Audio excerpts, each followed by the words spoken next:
Do you want to be a fighter? That's the question. It's not about cutting weight. It's not about living in a house. It's about, do you want to be a fighter? It's not all signing autographs and banging broads when you get out of here.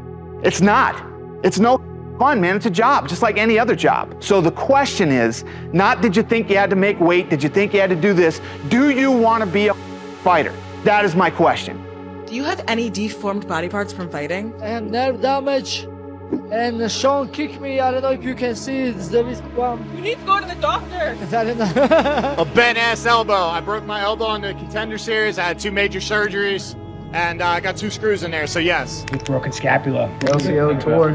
I actually fought Pantoja with it. Orbital bone. They're mental. Physical, you can kind of get over with. Takes time, healing. You know, mental, you got to really dig a little deeper, a little bit more spiritual. So, you want to be a fighter? It's not just how hard you hit. Or how fast you can move. Or how many strikes you can absorb without tapping out. It's about getting up earlier, training harder, and pushing yourself more than the other guys. It's about knowing you can be the best. And doing everything in your power to make it a reality. It's about courage and commitment. That's what it takes. So, you want to be a fighter?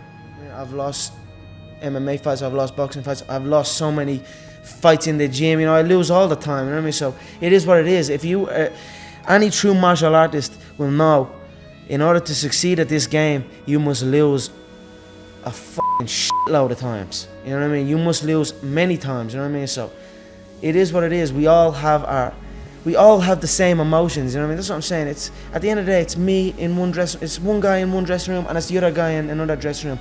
2 of them scared shitless. You know what I mean? Who's gonna be more scared, you know what I mean? So, I don't bitch and moan. We all have the same emotions. We have all won and we have all lost. I'm just a idiot who goes and gets hit in the head for money. I mean, I work my ass off. I've been training since I've been 15. I don't drink. I don't have a social life. I don't go to parties. I don't go get DUIs at clubs. I don't molest my dog. Like, I train, I sleep, I train, I ride motorcycles and shoot guns. Like, I'm a pretty simple guy. Being a martial artist is a lifelong sacrifice. I've sacrificed and given the countless opportunities and things in life that I wanted, that I knew would distract me from what I'm doing. And I think that's the definition of a martial artist, is making sacrifices and understanding that there's no easy path. I don't go out, I don't drink, I'm not married, I don't have kids.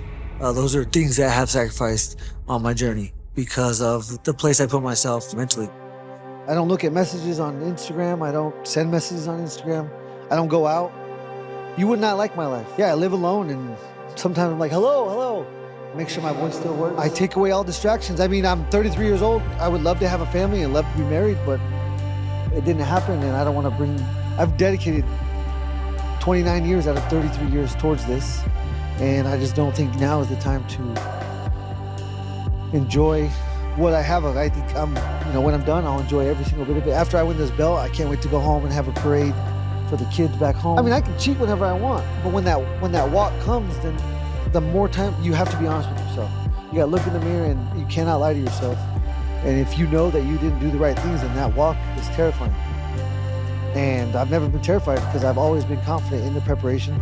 More so now. I didn't have the knowledge to know that I wasn't doing the right things then, but my confidence is higher than ever because of the choices I've made. It was isolation, it was visualization, it was motivation, and it was dedication. There was nothing else going on in my life, you know what I mean? And you don't like people too, right? I mean, it's not that I don't like people, it's just that I'd rather just, this needs to be, to get to the level that you need to get to the pinnacle. It needs to be like that. It needs to be no outsiders. It needs to be, you need to have your team and your focus, and that's it. I don't need friends that aren't involved in this game or that aren't on the same path, you know what I mean? Because it's just not, it doesn't make sense. And that is a demon that I need to conquer, you know what I mean? In order to love fighting, I have to hate it. There's no love in this without hate. You gotta love it, so you want it so bad that you're pushing yourself to those limits to where you just simply hate it. And if you ain't there to where you hate it, then good luck trying to love this. I don't like to raise a pity party, but my whole career has been a loss.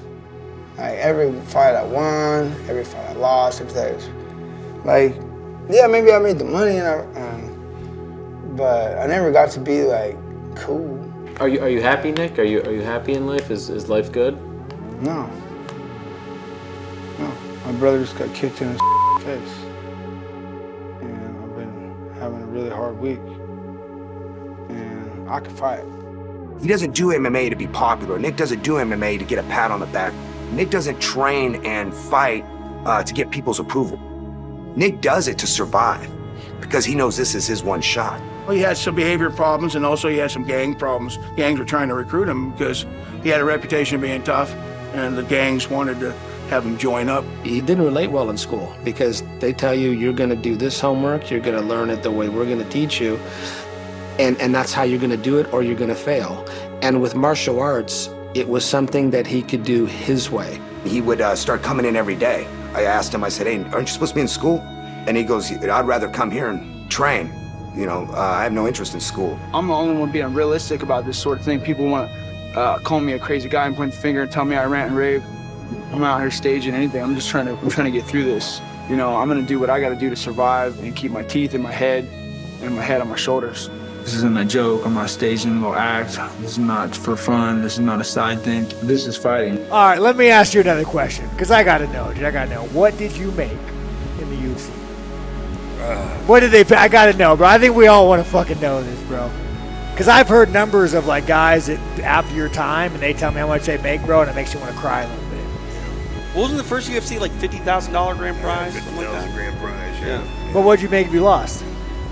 You were guaranteed $500 to walk Fuck through the it, gates. hey guys, $500. Hey, you want to be a UFC fighter? $500. Yeah, you had to love the sport. You know? But you know, it's not that much different now, man. I always like it's funny. This guy came up to me and he said, "Hey, you know, my son's 17. He trains. He wants to be a fighter. Do you have any advice?" I said, "Don't do it." He goes, "What do you mean?" And I'm like, "Well, let me explain to you, sir. Let me explain. If you guys have kids at home who want to be a fighter, let me explain to you the joy of being an MMA fighter." I was like, "You seen the Contenders? What do you think they make?" He goes, "I don't know." I go, "They make 5 and 5. If they lose, they make 5." He goes, "Damn."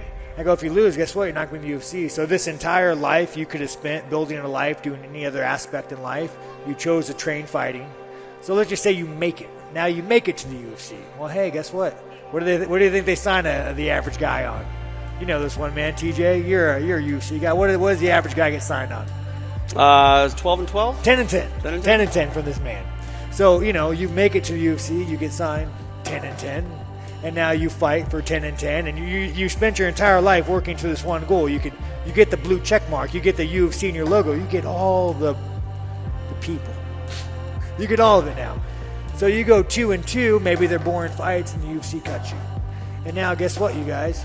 You have made a total of, let's see, 20, 40.